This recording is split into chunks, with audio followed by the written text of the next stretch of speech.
The darkness was still thick and heavy when I first opened my eyes. Outside the small window, the world was silent, holding its breath just before the day began.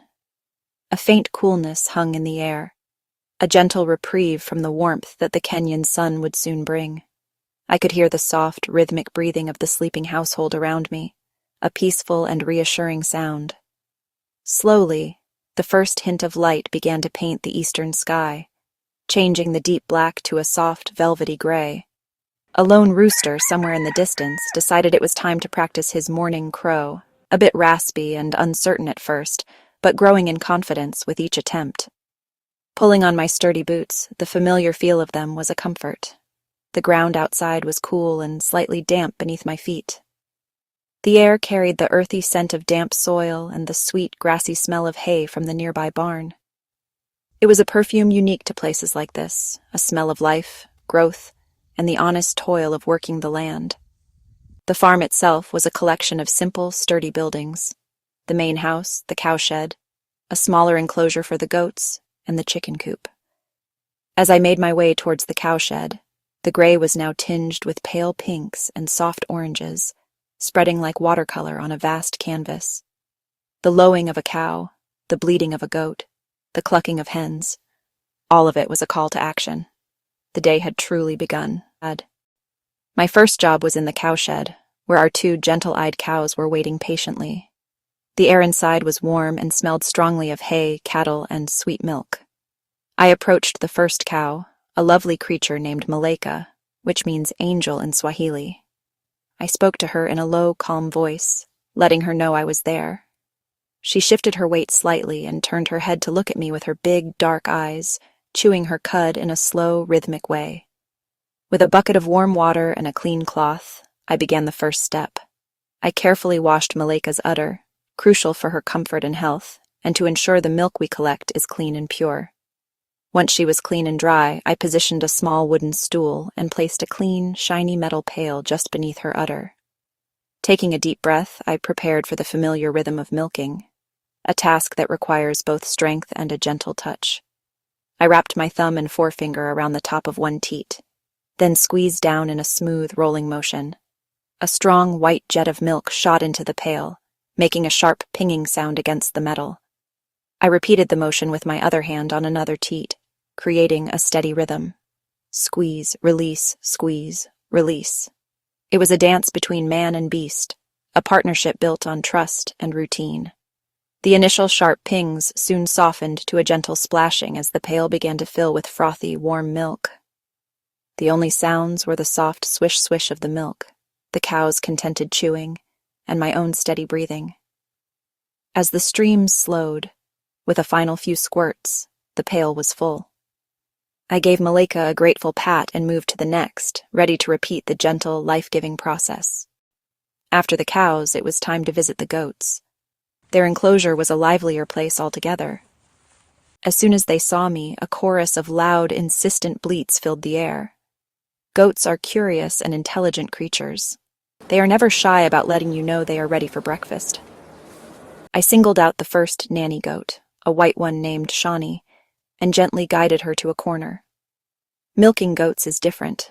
They are smaller, more agile, much more opinionated.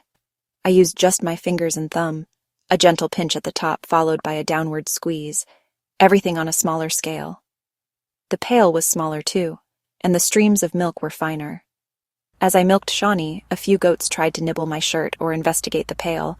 I gently shooed them away. Goat's milk is rich, with a distinct, tangy flavor. It took less time to milk each goat, but there were more of them. Soon the pail was full. The goats, duty done, went back to playing and nibbling hay. With the milking done, my next stop was the chicken coop. The moment I came into view, the noise level tripled, a cacophony of clucking, crowing, and excited squawks. The chickens, a motley crew of various colors and sizes, all rushed to the fence, heads bobbing with anticipation. They knew what my arrival meant. Breakfast, maize, grains, and some vegetable scraps. Nothing goes to waste on a farm. With a wide, sweeping motion of my arm, I scattered the feed across the ground. The chickens descended in a flurry. It was organized chaos. They clucked contentedly as they ate. I also made sure to check their water, cleaning and refilling it with fresh, cool water. The pecking order was on full display. Bigger hens staked out the best spots, sometimes warning others away. But there was plenty to go around, and soon they were all happily eating. Once they had their fill, some scratched in the dirt for insects and worms. Others found a sunny spot to preen or indulge in a dust bath, a simple but vital morning ritual. The coop was a busy, bustling community, set up for a productive day of, hopefully, laying plenty of eggs. After the chickens had been fed and watered, it was time for the day's treasure hunt, collecting the eggs. It was quieter in here, and the air smelled of dusty straw. I peeked into the first nesting box, empty, with clean straw. The next one held a prize, a perfect smooth brown egg tucked in the straw. It was still warm to the touch, a small miracle.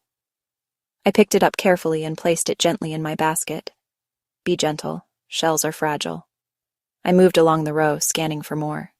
Some boxes held one egg, others held two. Sometimes a hen sat protectively. I spoke softly and slid my hand under her. Most accepted it with a soft, grumbling cluck. Occasionally a broody hen pecked my hand. I stayed patient and persistent, a gentle bargain. By the end, my basket was heavy. Different shapes and sizes, various shades of brown and cream, some speckled, others uniform. Holding the basket, I felt pride and satisfaction. This was food we helped create, the result of caring for the flock. These eggs would feed us, fresh, wholesome protein. The treasure hunt was complete, rewards ready for the kitchen. With the main morning chores complete, I took a moment to simply stand and absorb the atmosphere of the farm, the shamba. The world was fully awake. Moos, playful bleats, constant clucking, and the distant chop-chop of firewood. Freshly cut grass, tilled soil, hay from the pens, greens and browns, red paths and whitewashed walls, the smells and colors of life. As midday approached, it was time to think about lunch. Not a trip to the store, but to the garden. Sukuma wiki, to push the weak, snapped from the outer leaves, letting the plant keep growing. I pulled onions from the soft earth and picked sun-warmed tomatoes, nothing like fruit straight from the vine. The maize had been dried and ground. I scooped fine white flour from the storage hut, everything ready for a farm-fresh Kenyan lunch. Back in the kitchen, the process began. A sufuria over the open fire, a little oil. Onions softened to sweetness, tomatoes cooked down to a rich sauce. I stirred in the shredded sukuma wiki, a quick simmer, tender yet vibrant. In another pot, water boiled. I added maize flour a little at a time, stirring constantly to keep lumps away. It thickened fast, a workout to stir and press the dough against the pot until it pulled away from the sides. A mound of white ugali beside savory green sukuma wiki, with a small bowl of fresh milk from the morning. To eat, break off a piece, press an indent with your thumb, and use it to scoop the greens. The combination of the mild, firm ugali and the flavorful greens was absolutely delicious. As the day drew to a close, the sun painted the sky in fiery orange, red, and purple. A spectacular closing ceremony. The chickens returned to roost. The cows and goats settled. Cool air and long acacia shadows stretched across the land. Life on the farm is hard work, but rewarding. Pails of milk, a basket of eggs, empty plates from a satisfying meal. We worked with the land and the animals, and in return, they provided for us. A deep partnership with nature. This is the true wealth of the farm. Not money, but the simple, profound richness of a life lived in close harmony with the land. And that is a treasure beyond measure.